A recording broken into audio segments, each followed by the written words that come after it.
Not brag enough about this journal or brag enough about the B series. I absolutely love the B series as well.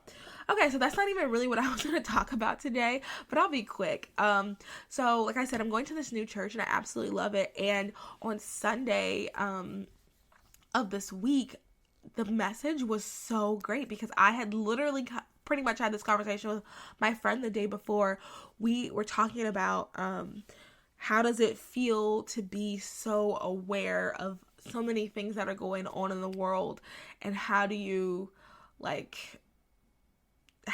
reconcile it? And I think a lot of people who listen to the podcast, we like the podcast for the fun, girly things that we get out of it. But, we also like the podcast because we talk about politics and we talk about a lot of things going on and in the world when it comes to politics. And, so one of the things that we talked about, or one of the things that he talked about was like, where are we putting the most of our energy, pretty much?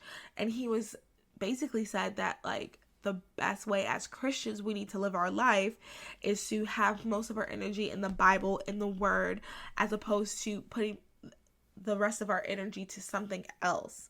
And because all of us listening are pretty much into politics, because that is like my world, like that's what I obsess over the most is politics.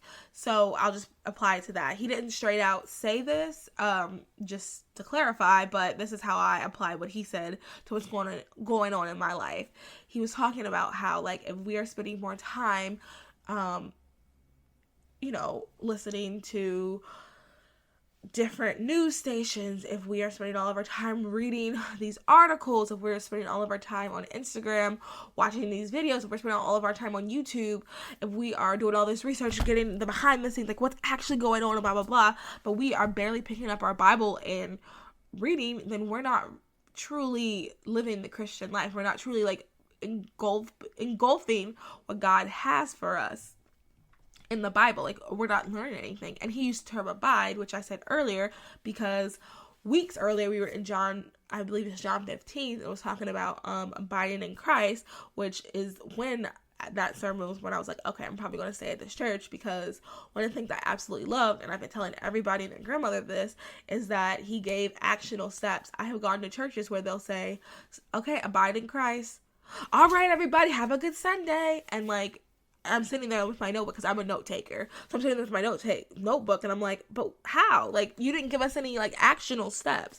So one of the things he said was like being in the Word. So that is something, and he was like, are you abiding in the Word, or are you abiding in something else that you're spending most of your time in? Because what you spend most of your time in, that is going to be what is, that's going to be what is taking over your life pretty much.